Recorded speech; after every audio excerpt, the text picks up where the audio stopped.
मुकम्मल लिखी हुई रेसिपी के लिए यूट्यूब की वीडियो के नीचे चेक करें या फिर वीडियो के ऊपर लिंक को चेक करें जो कि आपको सीधे मेरे वेबसाइट cookWithFaiza.net पर ले जाएगा।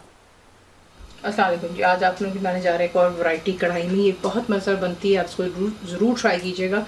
तो सबसे पहले जो इसका नाम है वो है चीज़ी कोयला कढ़ाई। आप देखेंगे तो सबसे पहला काम जो है, हांडी में मैंने यहाँ पर जो है 6 अदद बड़े साइज़ के टमाटर लिए, उसका छिलका उतार लिया था और उसके बाद उसको मैंने यहाँ पर ग्राइंड कर लिया। ठीक है, तो ये टमाटर चले गए बीच में। उसके बाद इसमें आप ऐड करेंगे प्याज। मैंने 3 बहुत ही बड़े साइज़ के प्याज लिए थे और उसे मैंने इसी से चॉप कर लिया था। बीच में जाएगा अदरक और लहसुन का पेस्ट 2 टेबलस्पून भरकर। ठीक है, फ्लेम को यहाँ पर आप रखेंगे हाई पर और साथ में इसमें आप डालेंगे पानी, 1 कप जितना पानी। ये पानी वही जिस जग में मैंने एक्चुअली टमाटर को ग्राइंड किया था।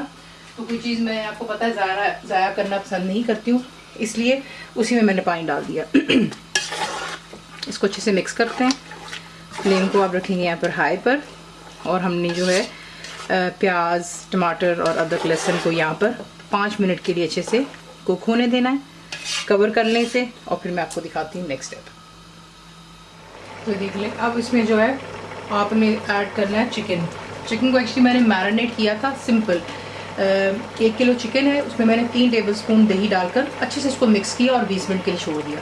ये उन बच्चों के लिए टिप भी समझ लें, ट्रिक भी समझ लें, जिनकी यही कंप्लेन होती है कि जी हमारा चिकन नहीं गल रहा। ठीक है, काफ़ी दफ़ा मुझे इस चीज़ पे होता है, हैरत होती है, क्योंकि उन बच्चों की कंप्लेन होती है। लेकिन कोई बात नहीं, तो उनके लिए ये है कि आप उसको दही लगा लें, तो उससे होता है कि चिकन आपका अच्छे से टेंडर हो जाता है। कुछ भी पकाने से पहले 20 मिनट पहले आप चिकन को दही लगा लें, ज़्यादा नहीं, 2-3 टेबलस्पून ही होता है। तो 1 किलो चिकन है, 3 टेबलस्पून दही था, उसे मैंने अच्छे से लगाकर चिकन को मैंने 20 मिनट के लिए छोड़ दिया। अब इसमें हम डालेंगे इसके मसाले। इसमें जाएगी अजवाइन, 1/2 टीस्पून से थोड़ी सी ज़्यादा है, भुना कुटा ज़ीरा। सिंपल मसाले आप देखेंगे, लेकिन इसका जायका जो बिल्कुल मुख्तलिफ होगा इंशाल्लाह। 2 टीस्पून भरकर है। हल्दी इसमें जाएगी 1/2 टीस्पून। पिसी हुई लाल मिर्चें इसमें जाएंगी 2 टीस्पून। कढ़ाई हो, ऐसी चीज़ें फीकी नहीं लगती, लेकिन मैं आपको हमेशा वीडियो में ही याद दिलाती हूँ कि कम ज़्यादा आप खुद कर सकते हैं। और बीच में नमक डालेंगे 1.5 टीस्पून। ठीक है, तमाम चीज़ों को अच्छे से मिक्स करें और यहाँ पे इसको जो है पहले 5 मिनट जो है इस मसाले के साथ में हाई फ्लेम पर ज़रा थोड़ा यहाँ पर इसको भूनते हैं और फिर मैं आपको दिखाती हूँ कि आपने नेक्स्ट क्या करना है। तो देख लें, यहाँ पर मैंने इसको अच्छे से हाई फ्लेम पर 5 मिनट के लिए इसी मसाले और पानी में जो था थोड़ा सा भून लिया था। अब इसे आपने कवर करना है और लो टू मीडियम में रख कर इतना कुक करना है कि चिकन अच्छे से टेंडर हो जाए। जितना भी पानी आप बीच में देख रहे हैं वो तमाम खुश्क हो जाना चाहिए और उसके बाद मैं आपको दिखाऊंगी कि हमने नेक्स्ट स्टेप क्या करना है। तो देख लें, यहाँ पर जो है बिल्कुल मामूली सा पानी यहाँ पर रह गया है। ठीक है, अब आप इसको देसी घी में बनाएं, घी में बनाएं, तेल में, आपकी अपनी चॉइस है। मैं यहाँ पे इसमें ऑयल इस्तेमाल कर रही हूँ, तो 3/4 कप जितना मैंने तेल इस्तेमाल किया है। आप कम या ज़्यादा खुद कर सकते हैं। फ्लेम को यहाँ पर आप ले आएंगे अब हाई पर और यहाँ पर जो है हमने अच्छी तरह इसकी भुनाई करनी है। इसका जो मसाला है आप देखेंगे, क्योंकि प्याज हमने इसमें ऑमलेट की तरह काटी थी, कहीं कहीं आपको खड़ी खड़ी नज़र आती है और ये बड़ा खूबसूरत दिखता है। ठीक है, तो ये ज़रा थोड़ा डिफरेंट किस्म की कढ़ाई बनी है।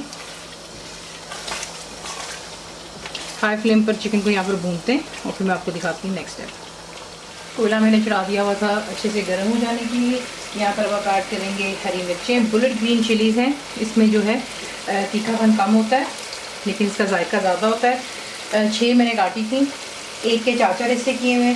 लेमन जूस इसमें जाता है 2 टेबलस्पून। हरा धनिया डालेंगे इसमें अबाउट अ हैंडफुल। तमाम चीज़ों को अच्छे से मिक्स करें। मिक्स कर लेने के बाद कोयला जो मैंने गर्म किया था इसे आप इसी के बीच में डालते हैं। ठीक है, इस पर थोड़ा सा तेल डालेंगे और इसे कवर कर देंगे कि जो है अच्छे से स्मोक इसका सेटल हो जाए और उसको आपको दिखाते हैं नेक्स्ट स्टेप। अच्छे से धुआं दे दिया। अब आप इसमें ऐड करेंगे चीज़। ठीक है, यहाँ पे मैं चेडर चीज़ इस्तेमाल कर रही हूँ। ये मेरे पास यहाँ पर हाफ कप से लेके 1 कप जितनी आप डाल सकते हैं। अगर आप चेडर चीज़ नहीं डालना चाहते हो तो आप इसकी जगह जो लाफिंग काऊ की ट्रायंगल वाली चीज़ होती है वो भी काट कर डाल सकते हैं, ठीक है। तो इसे अच्छे से यहाँ पे मैं मिक्स करती हूँ और उसके बाद इसे करते हैं डिश आउट। इसी के साथ इस कढ़ाई को बनाते हैं। ये बहुत ही मज़ेदार बनती है। आपने इसके मसाले भी देखे हैं, बहुत कम है लेकिन इसका जायका बहुत अच्छा है। आप इसे ट्राई कीजिएगा रोगनी नान के साथ, नान के साथ, रोटियाँ भी आप खा सकते हैं, ठीक है ना, जिससे आपका दिल चाहे। लेकिन जो उसकी खासियत है वो नान वगैरह और रोगनी नान होता है। आगे आपकी अपनी चॉइस पर है। रेसिपी आपको पसंद आती है प्लीज़ को लाइक शेयर सब्सक्राइब जरूर किया करें। कंप्लीट रिटन रेसिपी आपको मिलती है मेरी वेबसाइट पे उसको खुदफाजा.net पर। उम्मीद है आप लोगों ने मेरी ऐप भी डाउनलोड करी होगी जो कि फ्री है, तो ज़रूर बनाइएगा। अब आपको कैसा लगा दुआ में याद रखें। And thank you for watching the video. मेरे चैनल को सब्सक्राइब करें, बेल आइकॉन का बटन दबाएं, मेक श्योर कीजिएगा कि ऑल भी प्रेस कर दीजिएगा ताकि आप लोगों को मेरी लेटेस्ट वीडियोज़ रिसीव हो जाएं।